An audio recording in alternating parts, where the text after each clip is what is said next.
The studio lights were blinding, the cameras were rolling, and millions of people were watching live. Yaman sat across from the host, his usual calm expression hiding something deeper. The interview had begun as a casual conversation, questions about his new project, his time in Italy, his career, his training, everything seemed ordinary. Until the host said the name. Demet Özdemir. The moment her name was spoken, something changed in his eyes. It was subtle, a flicker, a hesitation, a deep breath.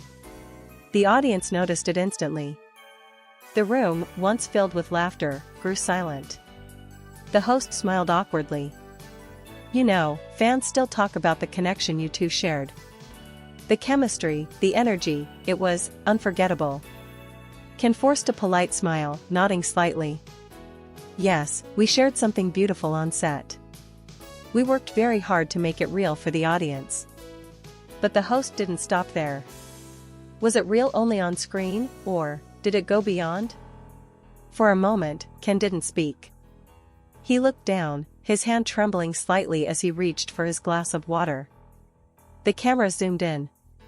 He finally looked up, his voice quieter than before. There are things, he said, that words can't describe. Some people come into your life and change everything, not just your career, but your soul. The host raised an eyebrow. Are you talking about Demet? A long silence followed. You could hear the faint hum of the studio lights, the sound of someone in the audience shifting nervously. Then Ken smiled sadly. I guess I am. The air grew heavy. His next words were softer, trembling slightly. You see, sometimes life separates people, not because they stop loving each other, but because the world gets in the way. And that's what happened to us. The host leaned forward. Do you still think about her? Ken tried to answer, but no words came out. He blinked several times, his eyes glassy, his jaw tightening. The camera zoomed in again, capturing every emotion he couldn't hide. Then, in a moment nobody expected, his voice cracked. I thought time would make it easier, he whispered, but sometimes, even after years, a name can still hurt. The audience froze. The host was speechless. Ken turned his head slightly, wiping his eyes. The silence in the studio was overwhelming. For a man known for his strength, his discipline, his composure, that tear was everything. It wasn't just sadness, it was love, regret, memory. It was every unspoken word he had buried deep for years finally finding its way out. The clip went viral instantly.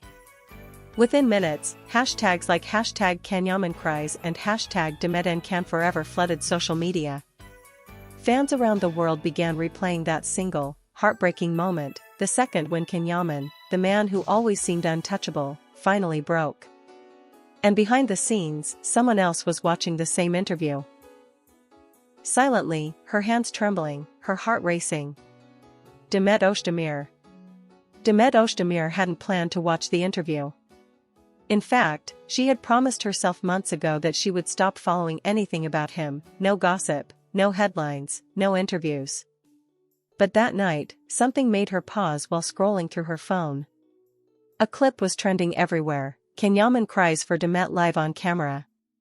At first, she thought it was just another exaggerated headline, another emotional edit made by fans. But when she pressed play, the video began, and there he was. Sitting under the bright lights, his voice trembling, his eyes filled with emotion she hadn't seen in years. She froze. For a few seconds, she couldn't even breathe. The sound of his voice saying her name hit her like a wave. Her throat tightened as memories she thought she had buried came rushing back, long nights on set, the laughter between scenes, the small glances they shared when no one else was watching. And then she saw it. That single tear. It wasn't for the cameras. She knew that. She knew him too well. That was real, raw and unfiltered. The same look he had given her the night they said goodbye. She put her phone down and covered her face with her hands. Why now? She whispered. Why after all this time?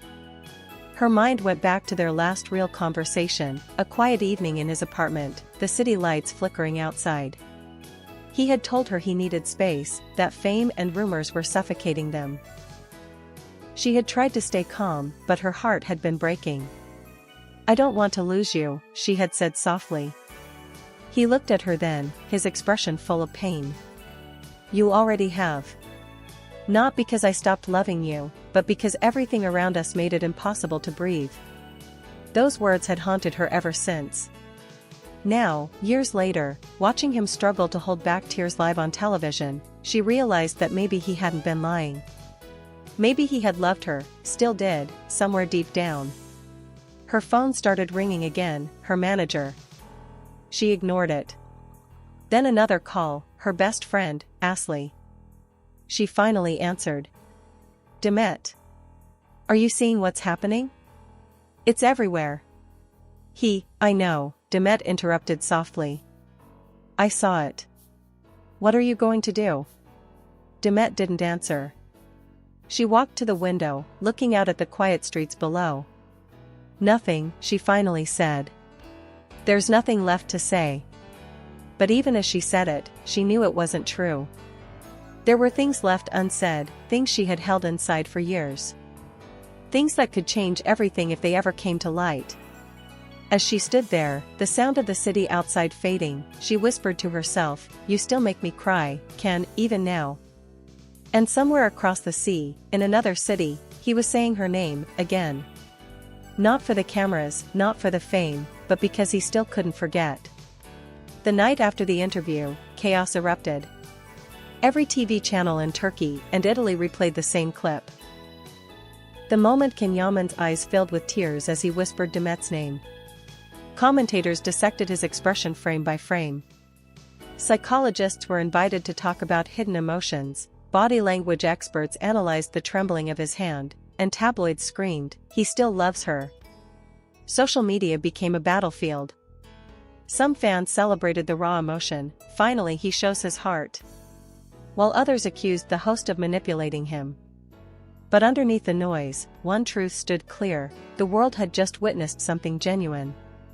In the quiet of the studio after the broadcast, the lights dimmed, the crew packed up, and Ken remained seated.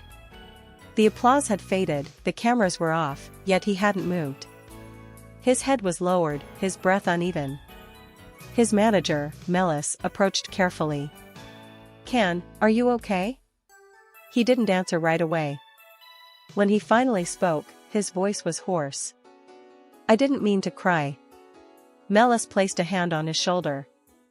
"Maybe you needed to." He looked up at her, eyes still red. "They weren't supposed to ask about her." "They didn't have to," Melis replied softly. "You carry her with you. Everyone can see it." He gave a weak laugh. "Even after all this time?" "Especially after all this time," she said. He sighed deeply and rubbed his face. "I just wanted to talk about the new project. About Sandokan." And somehow, it all came back. Melis nodded. "Because it never really left." He leaned back in the chair, exhausted.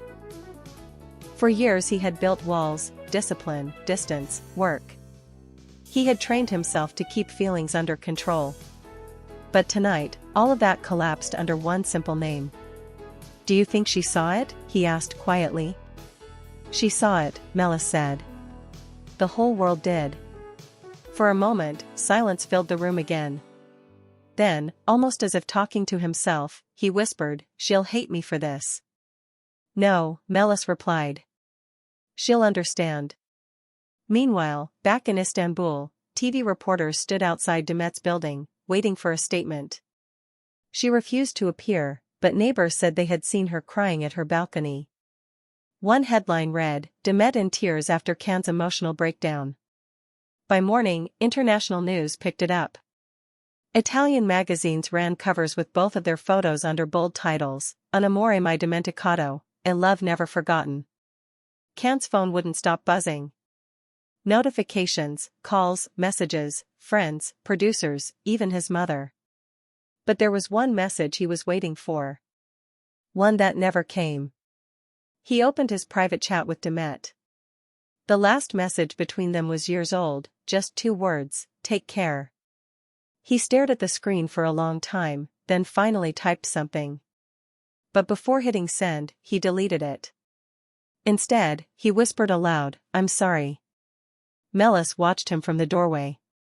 She could see it in his eyes. This wasn't publicity, this wasn't drama. This was the truth finally breaking through the surface. And while the world turned his tears into headlines, only Demet knew what those tears really meant. They weren't for show. They were the kind that come when a person finally admits what they've lost, and realizes they might never get it back. By the next morning, the entire country was buzzing. News outlets couldn't stop replaying the clip. Commentators debated his every gesture. On Twitter, fans shared side-by-side photos of Can and Demet from the Erkenci days, comparing smiles, looks, and moments they believed proved their love had been real. Even foreign media picked it up. Italian and Spanish magazines ran headlines like, "Can Yaman's tears for Demet move the world?" For Demet, there was no escape.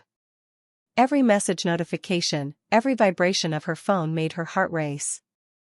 She had kept her distance from the public for months, focusing on new projects, trying to redefine herself beyond that chapter of her life.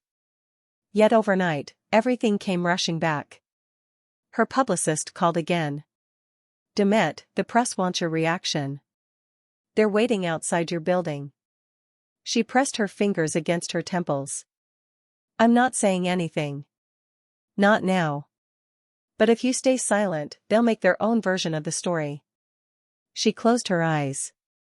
They already are, she thought. Turning off her phone, she walked to her balcony and looked over the city. The morning sun was soft, golden, peaceful, a strange contrast to the storm that surrounded her. She could almost hear the faint echo of Can's voice from the night before, trembling, broken, human. Meanwhile, thousands of miles away in Rome, Yaman sat in the quiet of his hotel suite. The curtains were half drawn, a cup of untouched coffee beside him. He had been awake all night. Every few minutes, he would replay that same clip, not because he wanted to see it, but because he couldn't believe it had happened. He remembered the moment right before he broke down, the host's words, the sudden silence, and then Demet's name. He had thought he was in control. He had promised himself he wouldn't show emotion. Yet when that name left the host's lips, everything inside him cracked open. His assistant entered carefully. "Can, are you sure you want to fly to Istanbul this week? Maybe you should rest a few days." He looked up slowly. "No. I'm going back." "To face the press?" He shook his head. "To face myself." The assistant hesitated. "And her?" Ken didn't answer. He didn't need to. The silence spoke enough. That evening, as he packed his suitcase, his manager called again. "The producers are worried, Can. They think your emotional moment could affect your image." He gave a small, bitter laugh. "My image? Maybe it's time they saw I'm human." When the plane took off later that night, the city lights of Rome sparkled below him. He leaned back in his seat, staring out the window. His reflection in the glass looked tired, but also free. The truth was out now. There was nothing left to hide. Back in Istanbul, Demet finally agreed to meet her closest friend, Asli, at a small cafe away from the cameras. Asli looked at her gently. "You saw it, didn't you?" Demet nodded. "Yes." "And?" She hesitated before answering. "It hurt. Because I know those weren't fake tears." Asli leaned forward. "Then maybe it's time you stop pretending it doesn't matter." Demet smiled faintly, eyes glistening. "You think it's that easy?" "No," Asli said softly. "But sometimes, when someone cries for you that way, it means they never stopped loving you." Demet looked out the window. Somewhere above the clouds, Can's plane was already on its way home. And for the first time in years, she felt something she hadn't felt in a long time, hope, mixed with fear. When the plane touched down in Istanbul, flashes of cameras greeted him before he even stepped out. Journalists, fans, and reporters had been waiting for hours, holding microphones and banners, shouting his name. But Yaman didn't stop for any of them. He kept his head down, wearing a black jacket and dark glasses, his face unreadable. He didn't come to make a statement. He came to find peace, and maybe, closure. By the time he reached his apartment, social media had already exploded with new headlines. Ken returns home after emotional breakdown. Others speculated that he was coming to meet Demet again. Nobody knew the truth, but everyone wanted to believe it. That night, Istanbul felt strangely calm. Ken stood by his window, looking out over the Bosphorus. The reflection of the water shimmered like his own memories, soft, distant, painful. He whispered to himself, "How many times can you move on from the same person?" Then, his phone buzzed. One notification. A message. From Demet Özdemir. His hands shook as he opened it. "I saw the interview. You didn't have to explain anything. I understood." For a moment, he just stared at the screen. It wasn't long, but it was everything he needed. He typed back slowly, choosing every word with care. "I wasn't trying to explain. I just couldn't hold it anymore. Some things never really end." Minutes passed. No reply. But he knew she had read it. Across the city, Demet sat on her couch, staring at her phone. Her heart was racing, her eyes wet. The years apart, the silence, the misunderstandings, all of it felt like it had led to this moment. She smiled faintly, whispering, "I know, Can. I know." Later that evening, fate did what it always does, it brought them to the same place without warning. A charity gala in Bebek, one they both had promised to attend long before any of this began. Cameras were everywhere, lights flashing. Demet arrived first, elegant in a simple black dress. She looked calm, radiant, but her eyes carried a storm. Minutes later, he arrived. The crowd erupted. But the moment their eyes met across the room, everything went silent. The noise, the lights, the people, all of it faded into nothing. It had been years since they stood face to face. No scripts, no cameras directing them, no lines to hide behind.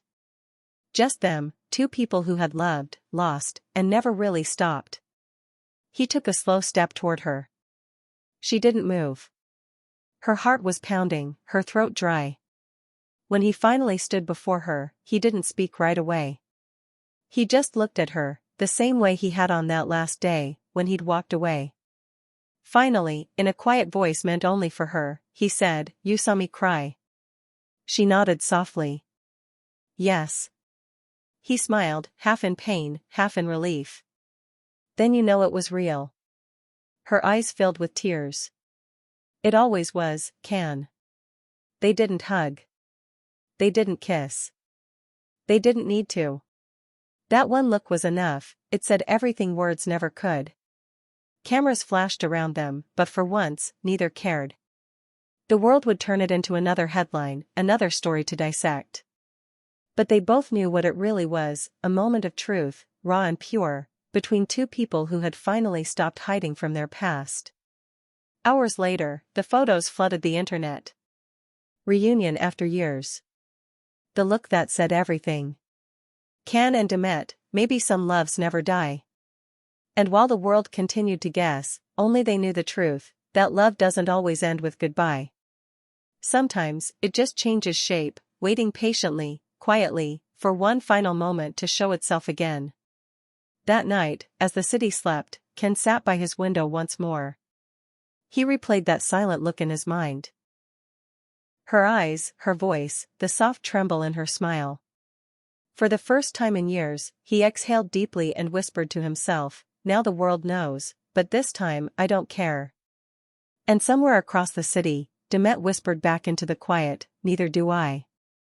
Because for them, that terror, captured live on camera, wasn't a breakdown. It was a confession.